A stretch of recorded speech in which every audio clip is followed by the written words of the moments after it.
Luistro versus Duterte, threat sa presidente. So ngayon, Dad, ang unang hinilatag para sa impeachment case ni Sara Duterte ay itong Article 4 or yung grave threats. At ang pinapakitang ebidensya ay yung video kung saan sinasabi nila Congressman Jervil Luistro ng House Prosecution na tinatakot daw niya or tinitreat or meron daw siyang threat na papapatay daw ang Pangulo natin at ang ating First Lady, na yun daw ang unang ebidensya or ang unang pag-uusapan na aligasyon dito sa ating Vice President sa kanyang impeachment. Ano nakikita mo dito, Dad? Well, kasi may 4 na articles yan na impeachment case laban kay Vice President Sara Duterte. Pero inuuna nga nila itong Article 4 na tinatawag natin, itong grave threat against the President and the First Lady. So, kasi kung titingnan mo kasi, ang sinasabi nga ng mga prosecuting team, on one side, na sinasabi ng mga prosecuting team is kasi ito talagang napakatibay ng ebidensya nila. Kasi nga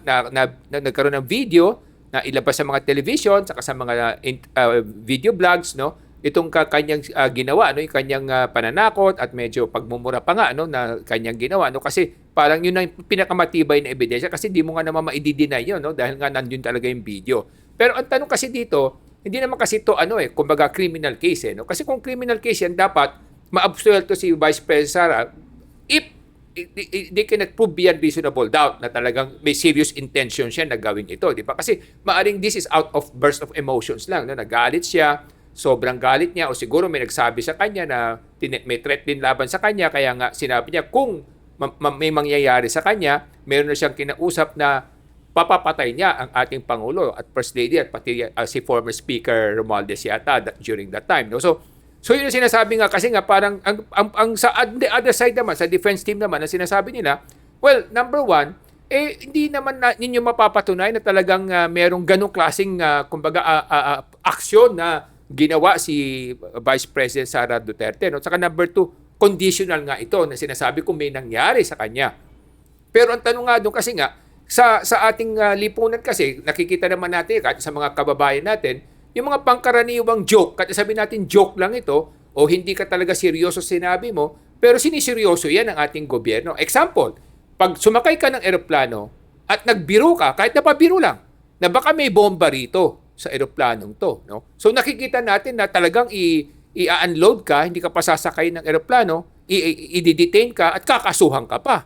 Kahit nasabi mo nagbiro ka lang. So if for ordinary circumstances like that, talagang napakabigat ng parusa o napakabigat ng kondisyon na ginagawa ng ating pamahalaan kasi para yan isang pagdidisiplina sa ating mga mamamayan na huwag kayong gagawa ng mga magsasabi ng mga bagay na ikakapanakot o ikapapahamak ng iba. So yun ang issue kasi dito. Ngayon, pag sa defense team ka naman, ang pwede naman ang nilang sabihin is number two, hindi mo naman talaga masasabing meron kang pruweba na may ginawa siyang hakbang para nang sa ganun saktan niya yung Pangulo. Maari sinabi lang niya yun dahil sa galit niya, dahil nga meron din siya natanggap na balita na parang natitreated siya. So, napakahirap i-prove nito na talaga may criminal intent. Kaya lang ang problema kasi dito, this is more of a constitutional and political process rather than a judicial process. Kasi kung judicial process yan, malamang maabsuelto siya. Kasi nga kahit sabihin mo nag-threaten siya ng ganon, wala naman kayong mapapatunayan na meron akong talagang kinausap at meron kayong pruweba na may binayaran ako o meron akong talagang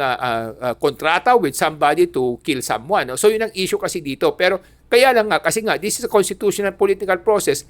Ang labanan dito kasi perception yung sinasabi natin, yung court of public opinion. Ibig sabihin kung ano yung magiging parang sentimiento ng ating mga kababayan kasi diyan matatangay yung mga damdamin ng ating mga senador. Kahit nasabihin mong they try to be objective, pero siyempre yung pulso ng ating mga kababayan, yun ang magdidikta rin kung ano yung kanilang magiging desisyon. So hindi rin madali kasi kasalunod sinasabi natin, they need 16 senators to convict her.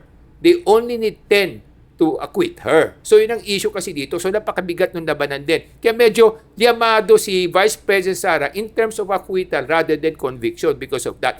Pero again, meron din kasing kwento akong ibabahagi sa ating mga kababayan.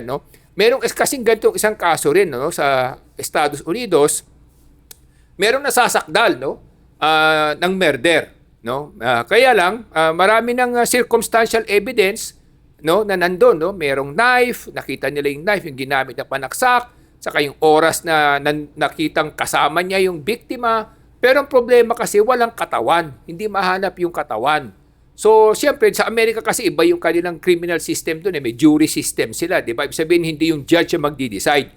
Yung hurado. So, normally, meron silang 12 or depende, 16 jurors, no? Yung sinasabi nga nila, normally 12 jurors yan na sila yung magbobotohan na kinakailangan walang lahat sila magsasang-ayon na guilty ka nga, di ba? So, kasi kung merong isang hindi sumasang-ayon doon, talagang magkakaroon ng possible mistrial pa nga yung sinasabi nila no pag ganitong criminal case no kasi nga sabi nga nila it's better to let 10 criminals set free rather than jail one innocent man. Ganun kasi ang kanilang more or less parang prinsipyo no. So ngayon so yung defense lawyer nitong akusado siya nagdidepensa doon sa kanyang kliyente. Ang sabi niya sa mga hurado, sabi niya wala kayong katawan na maipapakita. So, paano niyo pwedeng sabihin na yung kliyente ko ang pumatay dun sa tao? Malay niyo kung buhay yung tao, sabi niya. Malay niyo kung nagtatago lamang yung tao, no? So, itong mga gamit na to, itong itak, etc. Nakita niyo yan, pero totoo bang siya yung pinatay? Baka naman ginamit lang yan sa pampatay ng baboy, pampatay ng manok, di ba? So, nagkakaroon ng pagtatalo doon. Tapos, ang ginawa nitong defense attorney, kasi nga magaling siya magaling na defense lawyer So, sinabi niya, ito, sabi niya, para patunayan ko sa inyo na hindi guilty yung kliyente ko. Ito yung sasabihin ko sa inyo, magbilang kayo ng 10 minutes. After 10 minutes, papasok diyan yung tao na sinasabi niyong pinatay ng kliyente ko. Hintayin ninyo. So lahat nakatingin sa pintuan kasi sinabi niya after 10 minutes papasok doon yung sinasabing pinatay na tao So kung nandun yung tao, buhay yung tao, ibig sabihin yung kliyente niya walang kasalanan o walang ginawang mali. So after 10 minutes walang pumasok sa pintuan. Pero lahat ng hurado nakatingin doon. So sabi nung defense lawyer, wala, hindi nga dumating yung taong sinasabi niyong pinatay niya. Pero lahat kayo tumingin at umasa na buhay siya. Ibig sabihin niyan, you cannot convict my client beyond reasonable doubt kasi kahit na kayo nagduda na pwedeng buhay pa yung taong yun. Nung sinabi kong papasok siya dyan ng 10 minutes. So kaya gusto kong ipa-acquit itong aking kliyente. So nag-recess yung judge. Sabi niya, sige, magdidesisyon na yung hurado. So nung pagkatapos ng after 1 hour, bumalik yung hurado, yung 12 jurors, sinentensyahan nila yung kanyang kliyente na guilty. Guilty, sabi nila. So sabi ngayon ng lawyer, bakit yung sinentensya? Tinanong niya, bakit yung sinentensya ang guilty? Hindi nyo naman maproprove beyond reasonable doubt na yung aking kliyente ang pumatay doon sa taong yun. Bakit yung ginawa yun? So tinanong lang niya privately. Sagot ng mga jurors, kasi, nung sinabi mong papasok yung taong yun na pinatay na yan sa pintuan yan after 10 minutes, tiningnan namin yung kliyente mo. Hindi siya tumitingin sa pintuan. So ibig sabihin, ang aming perception, alam niyang hindi talaga totoo yung kasi nga pinatay niya yung tao kaya nga hinatulan na namin ng guilty. So, ibig sabihin, kaya ko kinento yan, ganito rin itong sitwasyon na to sa issue ni Vice President Sara kasi, no? Ang issue kasi dito, ano yung magiging perception sa kanya? Totoo ba na meron siyang ganitong kumbaga, pananakot na ipapatupad niya kung sakali, no? Kasi nga, kaya nga sinasabi natin, kaya nga kahit yung prosecutor, ang ginawa nila, ginamit nila yung sheriff na dating sheriff na mukhang nasuntok yata ni Vice President Sara nung siya mayor pa tungkol doon sa squatter demolition na yon, no? So yun ang parang gusto nilang gawin sa mga testigo para i-prove na merong ganitong klaseng karakteristik ang ating Vice President na manakit o merong capability na manakit, no? So pero kaya lang it can also work the other way around, no? Kasi nga ang sagot diyan kunyari kung ako naman yung defense team, kahit na ipresenta nila yung sheriff na yun na nasuntok during the squatter demolition, ang sagot lang diyan simple lang, kung talagang meron siyang ganyang kakayahan na ipapatay yung mga tao, nung mayor siya at tatay niya, taga Davao yung ex-sheriff na yon, di sana pinapatay na nila, bakit buhay pa yung sheriff na yon? Ibig sabihin, maaring nasuntok lang niya sa galit niya, pero kahit na may kakayahan silang ipapatay yun, hindi naman nila pinapatay. So again, that can work also against the prosecutor in favor of the Vice President. So these things kasi is very touchy, no? Kumbaga, this can swing left and right, no? Kasi nga, again, as I've said, it's not just a question of judicial process. It's a question of a political and constitutional process. Ngayon, Dad, sinabi mo nga na most likely mag-acquit si Vice President Sara Duterte. She's in a very tough spot, perception-wise and media-wise. Kasi alam naman niya siguro na for sure or medyo mataas yung chances na walang 16 votes yung pro-Marcos team na ipapa-impeach siya. So, if alam yun ng pro-Marcos team, alam yun ni Team Marcos na hindi nila pwedeng ma-impeach si Sara Duterte, do you think this whole exercise is para lang siraan ang pangalan ni Vice President Sara Duterte para maging sure loss or mas mababa ang kanyang chances sa 2028 presidential election? But regarding that as well, Dad, kunwari, itong assassination threat na sinasabi nilang, well, naging medyo nakakahiya kasi nalagay ito sa international media rin na rinireport nila na ang Vice President parang tinatakot nila ang presidente ng Pilipinas na napunta yun sa US, sa UK. Nakita ng buong mundo yun na parang may threat nga si Vice President Sara Duterte. But looking past the international media, looking now sa local Filipinos, do you think na may pake ang mga Pilipino? Kasi they know na ang Duterte family, like yung si President Rodrigo Duterte and up to Vice President Sara and even si Baste Duterte, they know na medyo extravagant or talagang bombastic yung mga kanilang sinasabi sa media, sa news.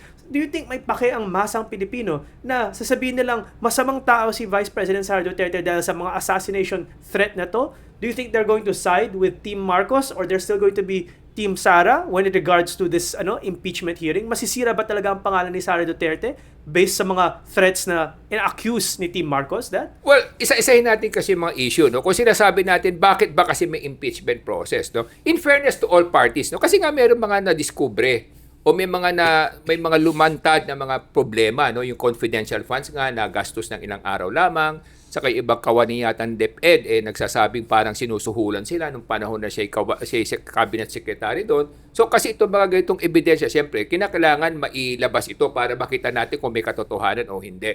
In fairness kasi, kung meron ganitong mga issue, mabuti meron ganitong trial para sa ganon malaman ng mga madla kung ano yung issues o ano yung... Kung sinasabi naman natin na ang tanging pakay lang naman na ito para siraan yung ating Vice President, siguro it will also be unfair to the Filipino people kung may ganito nangyaring mali at sasabihin natin i-accept na natin siya kasi parang sinisiraan lamang siya. So sa akin nga, it can also work in her favor. Kasi kung hindi naman talaga siya guilty sa mga ganitong charges at allegations, in fact, mas lalo siyang sisikat at mas lalo masisigurado yung kanyang pagkapanalo. Pero siyempre, kung meron naman siya nagawang mali, at meron din siya nagawang katiwalian. Halimbawa, mayroong ganitong may katotohanan itong mga akusasyon sa kanya, siguro dapat naman maging patas tayo. Kasi kung dahil gusto natin, dahil kakampi natin, at sinasabi natin ayaw natin yung kabila, pero alam nating mali yung ginawa nito, kakampihan pa rin natin, palagay ko diyan mapapasalaula kinabukasan ng ating sambayanan. Kaibigan man, kakampi man, gusto mo man o ayaw mo, pag mali is mali. Kung tama is tama. Dapat ganun. Kung gusto natin may pupuntahan yung bayan natin. Pero kung gusto natin kampihan na lamang, then ang yan na mangyayari, saan patutungo yung ating bayan? Doon tayo malalagay sa alanganin lahat kasi pati mga anak natin magbabayad sa mga desisyon na ginamit natin yung emosyon, hindi yung katarungan, hindi yung hustisya, hindi yung tama. Kasi nga, ang sinunod natin, kung ano yung nararamdaman natin at kung ano yung sa tingin natin na parang pabor dito o pabor dun sa kabila. So sa akin, in fairness to all, if there is no truth to all these allegations, then we must support her. Then we must fight for her. Kasi ibig sabihin, inaapi siya o nilalagay siya, sinisiraan siya. Pero kung may katotohanan naman at merong katuwiran at merong kataruan na makikita natin sa nangyayaring katiwalian, then kahit na kaibigan o kakampi, dapat natin ilantad ang katotohanan para na sa ganun magising tayong lahat na hindi natin dapat kinukonsinte yung mga ganitong klaseng katiwalian. Kaibigan man o kaaway man, kung tama, tama. Kung mali, mali. Kung hindi, wala tayong lahat pupuntahan. Kaya mga kabayan, dito sa Ilocano Defenders Party List, pinaglalaban namin na dapat maging edukado ang taong bayan para maintindihan ng ating mga kabayan kung ano yung mga nangyayari sa ating lipunan. Maintindihan nyo kung ano yung tama, ano yung mali. Kasi maraming mga siraan, maraming mga aligasyon. Pero kung edukado tayo, mas malalaman natin kung sino yung tama, sino yung mali, at sino yung dapat ihalal sa bawat eleksyon. Ako si Morgan Sain, yung coach ng bayan. mga kababayan, kailangan natin pag-aaralan kung sino ba talaga ang inapi ng ating mga gobyerno, ating mga government official, kasi we need to know who is the best government official and who are the best leaders na talagang ang pinaglalaban nila ang ating bansa, hindi ang kanilang personal na interest para sa kanilang future running at mga eleksyon. Kaya ang layunin ng Ilocano Defenders Party List ay taas ang antas ng edukasyon para sa bawat Pilipino, para alam ng bawat Pilipino kung sino ba dapat ang mga dapat ihalal sa mga susunod na eleksyon. Ako po ay si Solomon Sayang, inyong kuya ng bayan. Ang laban po namin ay para sa isang masaganang kinabukasan ng ating mga kabataan. Ang amin pong isinusulong ay isang bayan na magkakaroon ng kapayapaan, kasaganaan at karangyaan. Yan po ang aming sinusulong at pinaglalaban sa Ilocano Defenders Party List. Ako po si Michael Say, ang inyong dad ng bayan.